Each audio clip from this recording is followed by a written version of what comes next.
All right, what is going on, everybody? Welcome back to another day of SaberSim's DFS office hours. It is Thursday, September 21st of 2023 here. Football is back for the start of week 3. We have the Giants and 49ers in a showdown slate. Later tonight, we have a 7-game MLB main slate. Then we had a 2-game MLB early slate already underway. So good luck to all of you in that contest. But for those of you who are new here, welcome. My name is Andrew. I'm one of the coaches over here at SaberSim. It's a show where we go over how to use the SaberSim app, answer any and all DFS related questions. You get your questions in one of 3 ways here. First off, send us an email, support@sabersim.com. Second of all, post it live in the YouTube chat. Third, post it in the office hours channel in our Discord server. If you're not in our Discord, want to get access to that channel, there is a link to join in the description of this video. You get access to our similar channel, see when lineups are released, see when sims run, see when players are scratched, see when new sims run for that updated news, get access to our individual sport channels, get access to our release notes channel. A new update to the app just went live. Not like a huge update, but some bug fixes, some new features. The bulk trashing icon that I have been talking so much about is now in the app. We could probably display that a little later in the show here, but you get access to all that information and get to know what's going on. So can't say enough good things about the Discord. But as always, we get to all the questions before the end of the show. Appreciate your guys' patience as we work through them all here. Before we get started, just wanted to remind you guys, week 3 NFL is upon us here. So have to remind you guys, if you guys are not participating in the NFL Max Challenge, our promotion giveaway for the NFL season here, still time to join, right? The link to this page is in the description of this video. You just click this enter to challenge button at the top or bottom of the page here. Get access to all these weekly prizes. If you win the mini max, if you are the top finisher, or hey, we're even giving away prizes to one random participant each and every week. You have access to all of our season-long prizes. We have a 10-week option and a full season option. All you have to do is use the SaberSim logo as your avatar on DraftKings, fill out our form, and then max enter one of the mini max contests on a DraftKings main slate. But that is all that it takes to get access to a bunch of awesome prizes. But with that said, going to get SaberSim pulled back up here, and we are going to get kicked off with the questions that came in the office hours channel first. I'm just going to kick off a build here so we can have some lineups to work with once we get into these questions here. So looks like first question came in yesterday. There was actually like a lot of back and forth about this, so I do want to cover it. But question from Gary here, and it looks like I answered the question. But there were a couple users jumping in on this thread here. So if you guys want to read that, it's in the office hours channel. But question said, I've watched the videos on these topics, but for some reason this isn't sticking in my head. For sim diversity, lower number on the slider means more range of sim sample ? And a higher number on the slider would mean a smaller pool of sims. For correlation slider, same type of question. Higher number on the slider means using more lineups that have positive correlation for sim pool ? And lower number on the slider would mean more focusing on raw projections and less on correlation. Okay, so really the question is kind of asking like, hey, can you break down the correlation in sim diversity sliders for us? And I could totally do that. So easiest thing here is to start at the ends and work your way toward the middle. So we're going to talk about sim diversity 0. Sim diversity 0, what this does is it uses all of the sims in the simulation database. The average projections that you see in the home screen, in the My Proj column, in the SS projection column, is the player's average score across all of the sims. So what's going to happen is that at sim diversity 0, the builder is going to use the average projection that the player scores here. We're looking at captain, so that's going to be the 1.5x. But if we go to flex here, we're going to see the actual projection from the sims. So if I click on Brock Purdy, across all of the sims in this range of outcomes, Brock Purdy's mean score is 17.33 points. So that is the number that we will use here when we go to build your lineups, right? And I had that adjusted. It's actually 17.96 here. But anyways, that's what's happening at sim diversity 0. At sim diversity 10, jumping to the other side of the spectrum, what we are going to do is use a single game simulation from the thousands. We're going to just pluck one out, and then we are going to play that game out play by play, and then we are going to build the best possible lineup from that one sim, insert it into your pool. So that's 0, that's 10. happens in between is a sliding scale. We go from all the sims to less sims at 1, to fewer sims at 2, all the way to 9, where we are using a very small random sample of sims here to build your lineups. And then at 10, we're going down to 1. So think of, a couple thousand at 0, and then, less and less and less. And then by 9, we might be only using a handful of sims. We might only be using 5 sims or something like that, right? I don't know the exact number, how that works here, but that's the way to think about it. And then with correlation is different, right? So what correlation does, first off, you can see that correlation coefficients here within the app. So like, hey, Brock Purdy is highly correlated to Brandon Ayuk, George Kittle, Deebo Samuel, all of his main pass catchers, right? That makes a lot of sense. But one thing that we're doing with our correlation slider that's not being displayed in this pop-up here, we're actually focusing and we're zoning in on the correlations that Brock Purdy has to the other players in the game when he has a high-scoring game. So if Brock Purdy, has a 25th percentile outcome where he scores, well below his mean, does very poorly in the sims, chances are he's probably not going to make it into that lineup for that one sim on average, right? We don't really care how Brock Purdy correlates to the other players in his game when he has that really, really low scoring outcome, right? We care about his upside, right? This makes a little more sense for classic slates here, where we're looking at, lots of games on a slate as opposed to just one here. So, take it from the lens of a classic slate here, because correlation is turned off for this showdown. But when Brock Purdy does good, when he has a high upside outcome, then we want to know how he does that, how the other players in the game do when he has that really high outcome, right? So we're using upside correlation whenever correlation is turned on here. So when correlation is at 6, at a high value, what happens is like, hey, Brock Purdy had a good game. We're actually artificially inflating how some of the highest correlated players to Brock Purdy do. Think about it as like a multiplier. And that's really to just emphasize the need for stacking, right? Emphasize stacking, capitalize on it. You're going to get some natural correlation in the play-by-play sims, but we understand that, stacking is important and you get a compounding effect from doing that. So we want to basically push the builder to stack a little bit more, which is what the correlation slider does here. But was a good back and forth. If you guys have any follow-up on that, just let me know. All right, next question here. Question says, is there a way to make rules for when a player is not in a lineup if exactly 0 player X, then play player Y? There's not a good way to do this.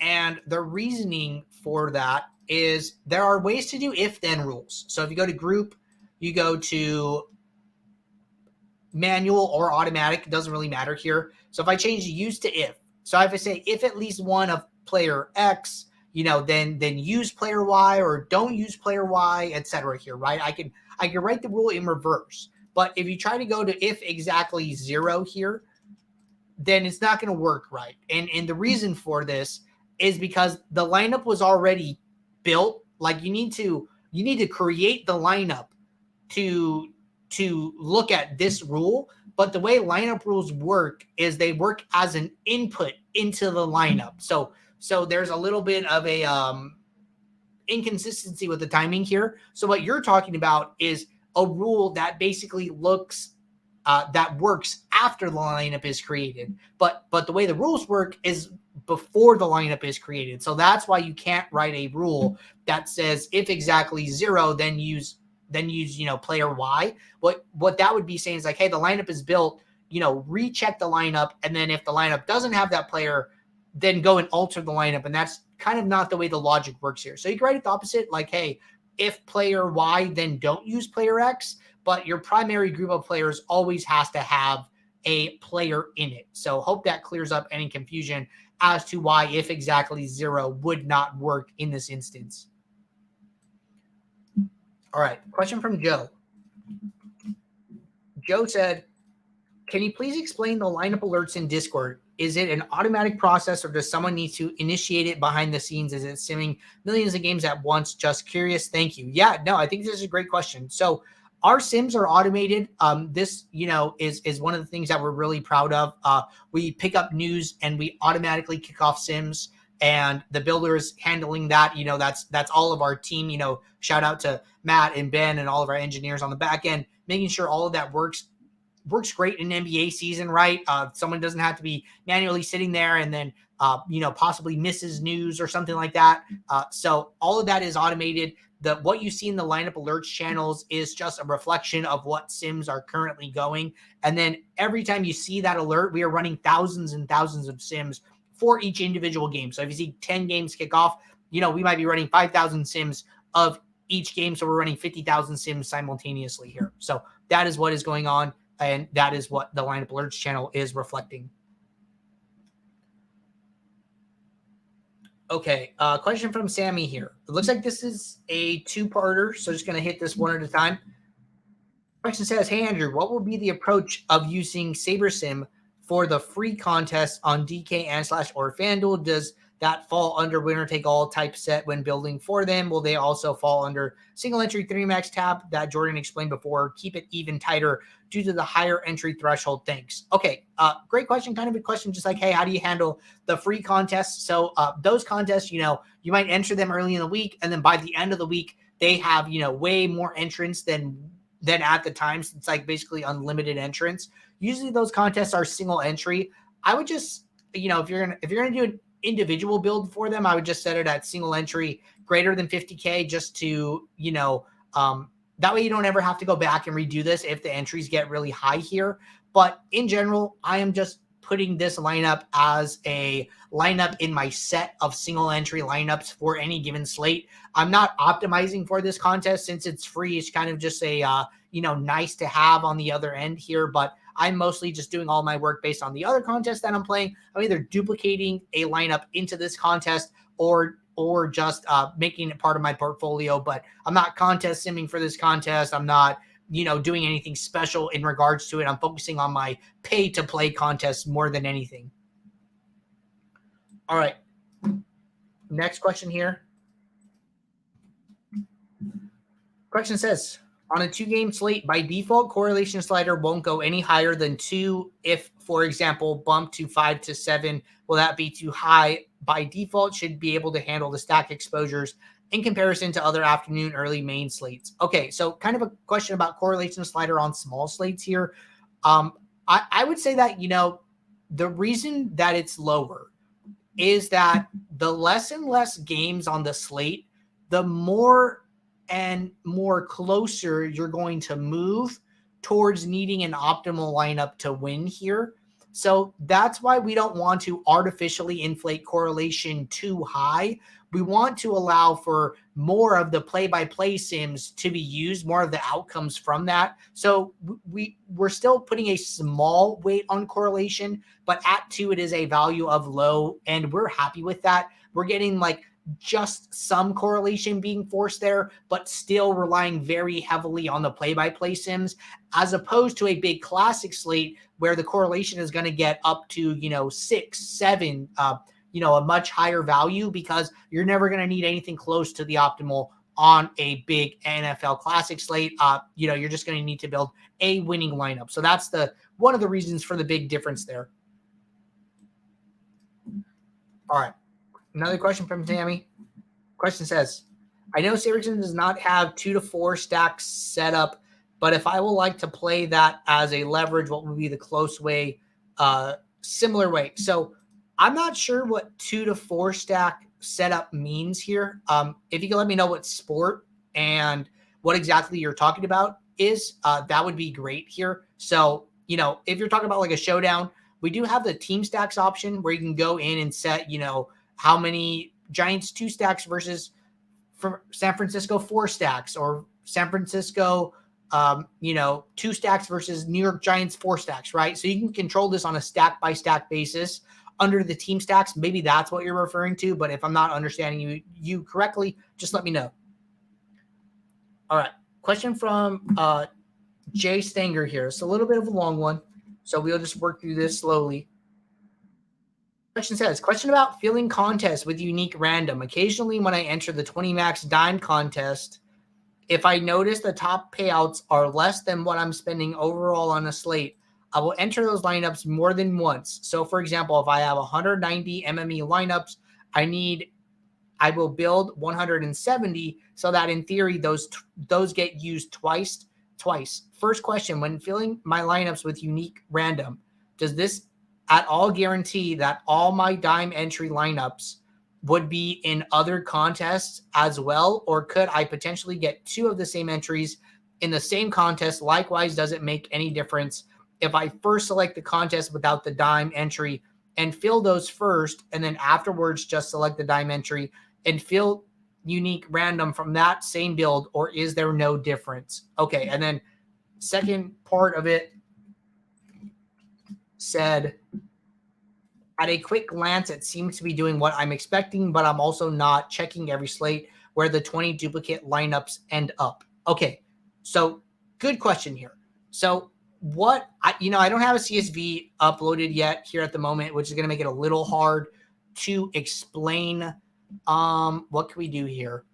Let's go back to week 1 NFL. I'm pretty sure I have a CSV uploaded for this. So this will make it a lot easier to explain when I have the CSV here. So what I'm going to do is change the number of my line. Okay, so let's look at the CSV. So this was like all the contests that I played week 1 of the NFL here. So the question is basically saying like, hey, let's say I have a 150 max contest, and then I have 220 max contests. This is actually a great example. So I have 150 max here. I have a 20 max, and then I have another 20 max. But you know what? I don't really care too much about the price to first here. So what I would rather do is I would rather just build 170 lineups for the top 2 contests, and then basically duplicate the lineups into this third one here. So what I would do in that instance is set my number of lineups to 170, and then I would go to save contest. And then when I fill unique random, what's going to happen is that the builder is going to use each lineup once before duplicating any other lineup here, right? So it's going to look at these. It's going to say, hey, I'm going to use the 170 unique entries, and then I'm going to duplicate the last 20.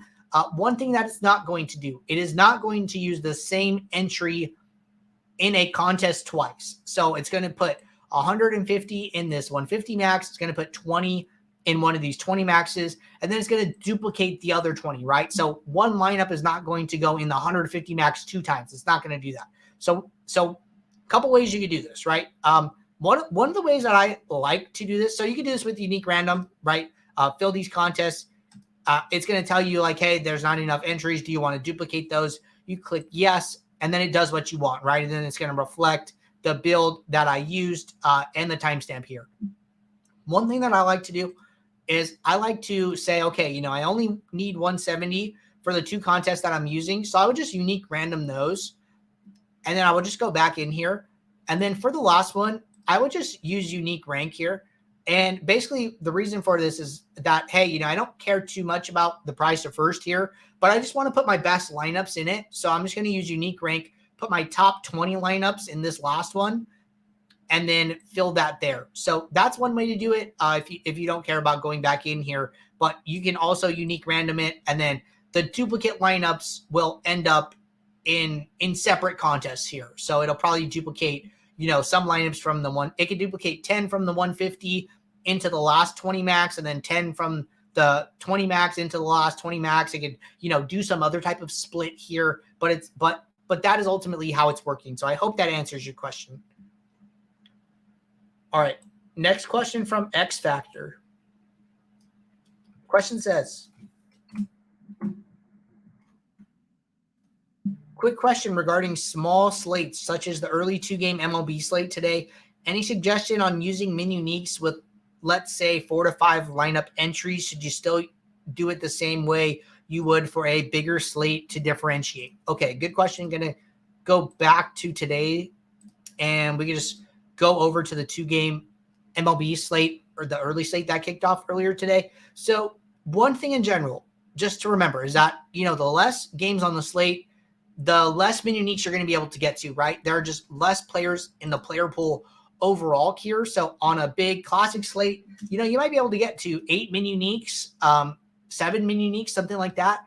On these smaller slates, it's okay to get to less. And the way that I like to judge this, well, one way you can do it is with a contest sim, right? So if you're running your contest sim, something that I've talked about here is running your contest sim and then using the ROI number as a floor and saying, I don't want to go past this number, right? So although you might be sorting by a different metric, maybe you're sorting by risk-adjusted ROI or something like that, you're going to use that ROI number to say, hey, I don't want to go below this point with any lineup, right? So that will basically dictate how many min uniques you use for the slate. But I think on average, you're just going to see that you're going to get to less min uniques overall here, which is okay.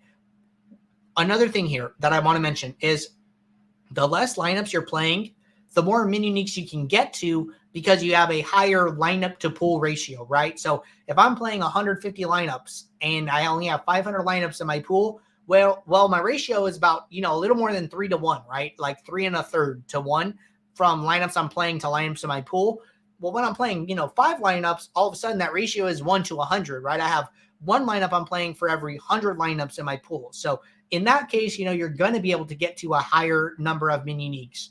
I almost think that the less lineups you're playing, the more differentiated you want to be here. That way, if one lineup, does poorly, you have a pitcher that doesn't do well, it doesn't sync all of your lineups. I think that, playing 4 to 5 lineups on average probably doesn't follow the profit plan here. So I would recommend, checking out the DFS profit plan, putting in a mix of lineups, of mix of 20 max, 150 max, a mix of of single entry and 3 max, and getting a proper portfolio here. But if you're only doing 4 to 5, I think that's even more reason to differentiate the lineups that you're playing. All right. This is a good question here from Hammer. Hammer said, is there any additional research we need to perform that is not already taken care of by Mighty SaberSim outside of adjusting exposures, ownership, etc. here? Okay, good question. So is there any additional research you need to do? No. Is there any additional research that you can do? Yes. And this is really where, we get questions all the time like, hey, I see certain players, doing really well, crushing. It looks like they're winning a lot. What are they doing? And SaberSim is a great product in and of itself. It's going to help you to build lineups that are competitive, that have a good chance of taking down a contest on any given night. There are things that you can do on top of what SaberSim provides that help you to add value to the process, right? And I think that's what a lot of winning players are doing. They're using the base inputs, but then they're finding ways to add value on top of that. Max and I talk a lot about that in our week reviews, talking about how to add value to NFL process, right? Max made a comment saying like, hey, something he looks at a lot is fumbles and seeing, are coaches going to basically take snaps away from a player because of fumbles? And is that not being reflected in the projections, right? We talked a lot about it in our week 2 slate review here. Check this video out if you haven't seen it. I've talked a lot about that in basketball. It's something I do a lot for basketball here. If you go down to our NBA daily fantasy basketball playlist here, one of the videos here was a video Jordan and I did. And then it says, let me see if I can find it. So this is an older video here, how to beat daily fantasy basketball like an NBA DFS Pro. This is a video Max did. I think that's a great video here. I want to see if I can find it. Okay, it's going to be in the how to beat NBA DFS in 2022. It says upgrade your NBA DFS process with this NBA research strategy. This is a video Jordan did with myself here talking about research I do for NBA slates. Like this is, research outside of SaberSim, trying to get an edge, trying to find where projections may be inefficient and capitalize on that edge here. So is there research you can do? Yes, the builder does a great job of capturing the 98% of the information, but then there's still some information really just due to sample size or uncertainty here that I think you can capture and use in an efficient way here. So check out some of those videos. We try and make those videos available to you guys to help you with this additional research and give you guys some ideas about where to start. All right. Next question here from Point Blank.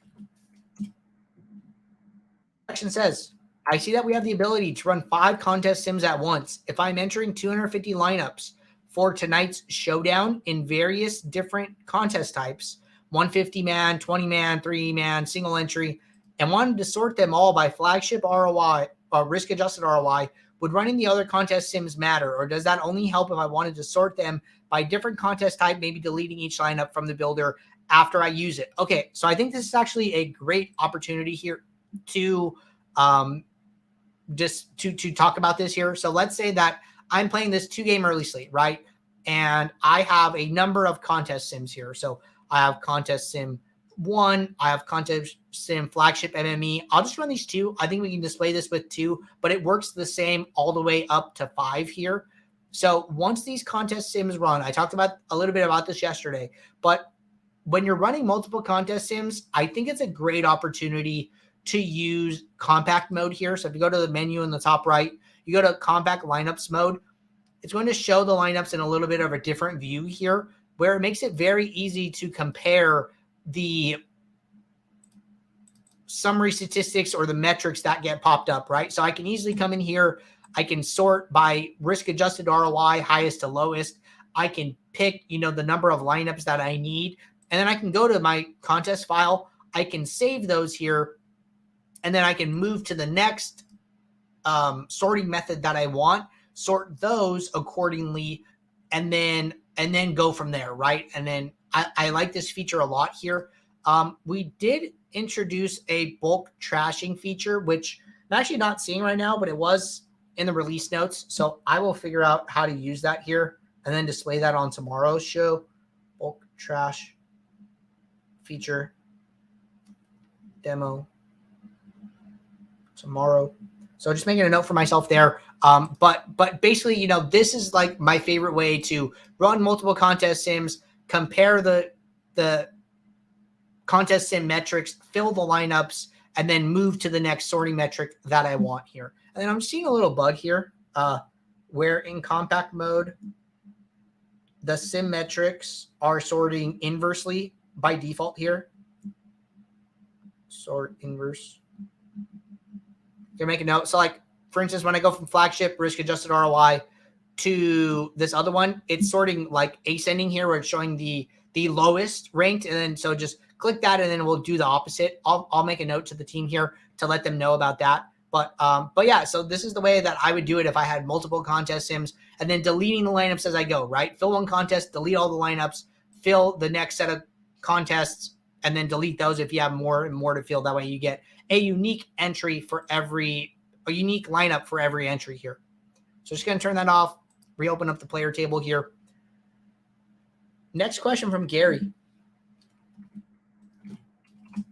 Gary said, hey, Andrew, more of a feature request, but is there any way to see your inputs for the Sims? Meaning, would there be a way to either show or give access to edit fields that impact the Sims for NFL for things like snap percent, target share, etc., for NBA potentially like usage, minutes, etc.? Okay, so good question here. So right now you get to see the summary statistics from the Sims. Like, hey, this is how many Sims they got on average. I'm sorry, this is how many strikeouts they got on average. This is how many hits they got on average. This is how many pitches they threw on average, right? There's no way to directly affect that information here. So I can definitely take this back to the team as a feature request. Basically, what would be the word here? Affect sim inputs. Affect sim inputs here. And then see what those return on the other side here. So definitely one I've seen before. Happy to take that back to the team. Next question here. This is our last question in the Office Hours channel, and then we're going to jump over to the YouTube chat. I know plenty of you guys are waiting patiently. I really appreciate it. All right. Considering there will be a tropical storm over the weekend, how much do the Sims consider bad weather for games? Good question here. So I'll talk about, MLB specifically here. So we account for wind speed, wind direction, temperature, and then environmental factors, right? For like ballparks, etc. here. So like we understand how Coors plays. We understand, how Mexico plays when they go do the Mexico game, right? Things like that. We're capturing all that information. I think that, one thing that, what's the word I'm looking for? that the models don't take into account well. It's like, yeah, they capture all of the weather components, but they don't capture how the game script is going to change. I think my favorite example is the Bills Patriots game. Oh gosh, this might have been 2 seasons ago now, but basically it was a terrible weather game. The snow was just coming down like super hard. And I think the Patriots threw the ball 3 times in the entire game. Damian Harris just ran the ball every single time. He ran really well. He had a huge game, and the Patriots just were not going to throw the ball. It is those things that I think that the sim will not capture. And that is really, hey, how is the coach or how is the team going to adjust their strategy for the weather conditions? And I think that is what users of the app here can add value into the app by doing, right? Like, hey, we understand, the pass rate versus rush rate for these teams for this season, for the last couple of seasons, for however long our database goes back. We're using those as inputs, right? And adjusting accordingly, weighting the most recent data more, and then weighting the more historic data less here. But when you have this, crazy event, this crazy weather event that is going to cause coaches to change up their game plan here, the sim isn't going to capture that well. And I think that's an opportunity for you guys to add some value to the process and adjust projections and do things like that to account for that. So great question here. All right, jumping over to the YouTube chat. First question came from Gerald. Gerald said, hello. I just purchased SaberSim and am having a very hard time understanding how to use it. I'm coming from labs type optimizers. Also, does the app go to a bigger page to view more than one lineup? Okay, hey, first off, welcome. Glad you found this show. I'm happy to help you out here. So our support library is going to be the best resource for you here. Like if you're just signed up with SaberSim, trying to get a feel for how this works, a couple of good resources. Go to the top right corner, go to menu. The top right menu here, go to help, and then just open up our support library. This getting started video is a great video to watch to just see somebody use the app from start to finish and how to build lineups. We have a lot of great sports specific content on our YouTube channel. If you want to watch lineups being built for NFL, go to NFL, go to our How to Beat NFL DFS in 2023 playlist here, and then go to How to Beat NFL DFS in 2023. This is going to be a video that Jordan walks through a classic slate build from start to finish here, right? And gives you some ideas about different things to look for in the app, how to use the app, etc. here, right? So our support library is going to be awesome resource. And then next question was, how do you view more than one lineup per page? So you can do that 2 ways here.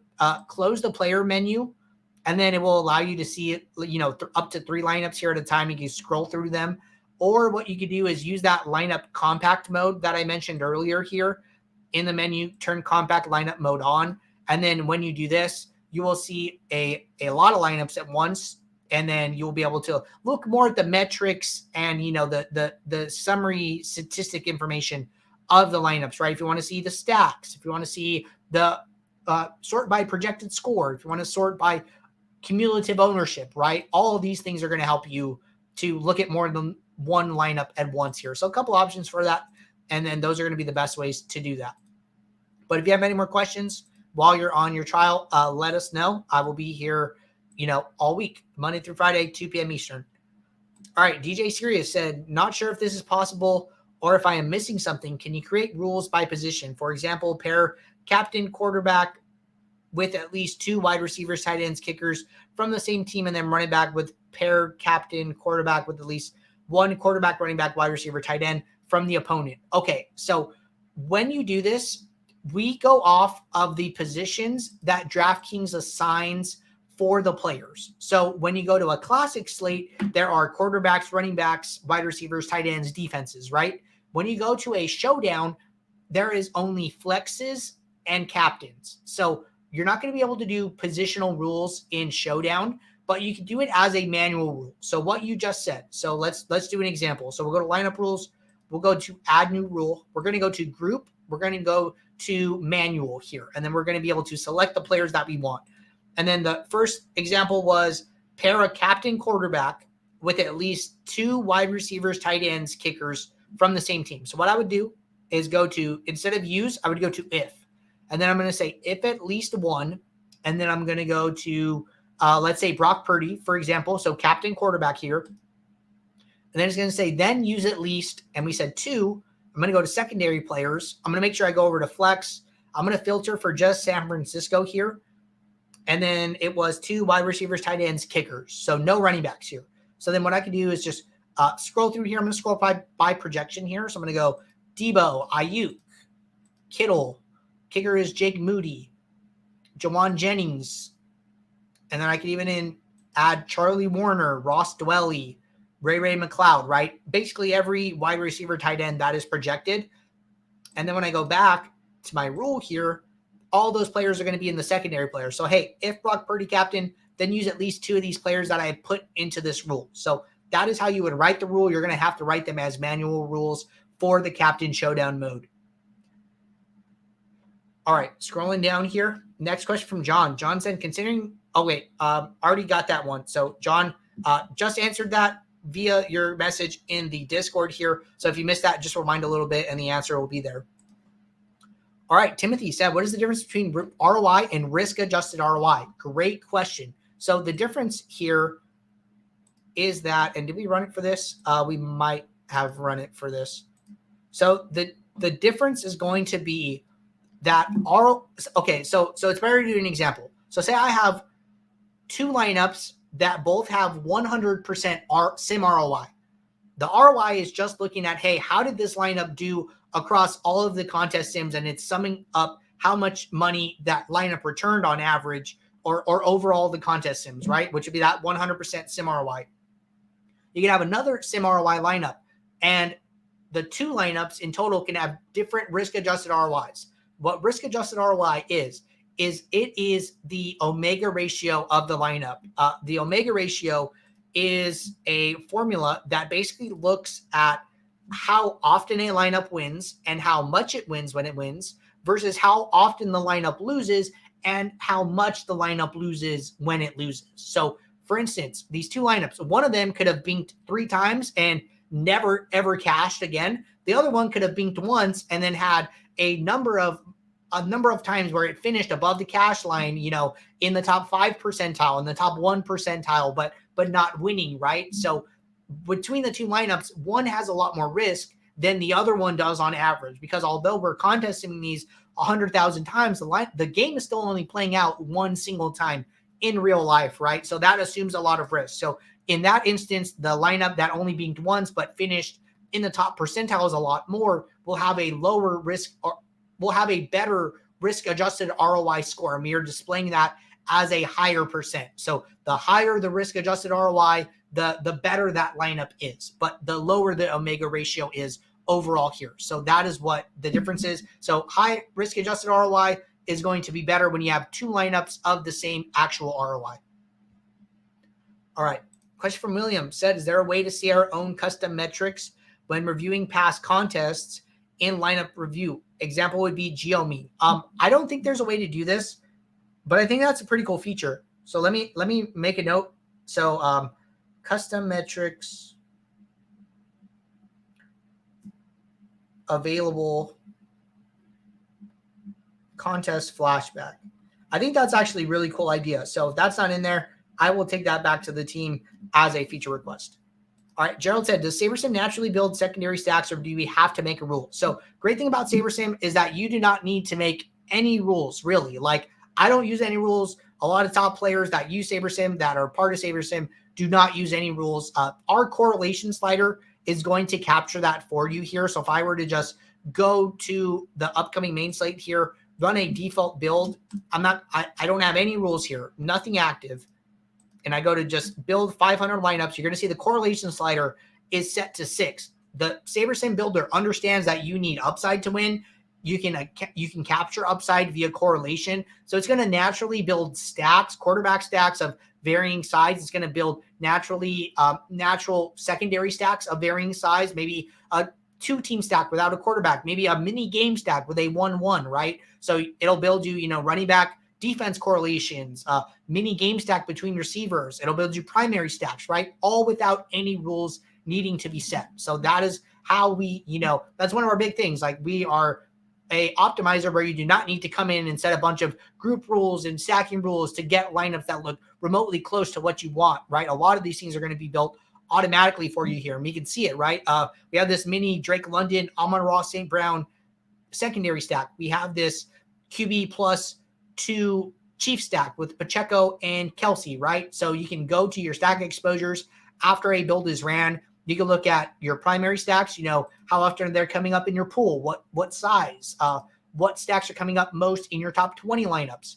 You go to your secondary stacks, do the same exact thing, right? So we have secondary stack in 12 out of the 20 top lineups, and then we have many secondary stacks across our entire pool. About 80% of our pool here has a secondary stack. So these are all, ways to see what the builder is doing naturally. All right. DJ Siri said, got it. Thank you, sir. Yeah, man. Happy to help out. That was actually our last question. We are all caught up with questions here in the Office Hours channel and the YouTube chat. Appreciate everybody asking questions. Felt like there were a ton of questions today, but I know that, Thursday's a little bit busier with NFL returning here. So happy to get you guys answers ahead of the Thursday kickoff here. We'll be right back here tomorrow, 2 p.m. Eastern, for our last show of the week. If you guys have questions, tomorrow's the day to get those answered, or else you're going to have to wait until Monday here. Couple things that I did want to mention, or actually just really one thing here before we get off. We did re-add Owner's Box.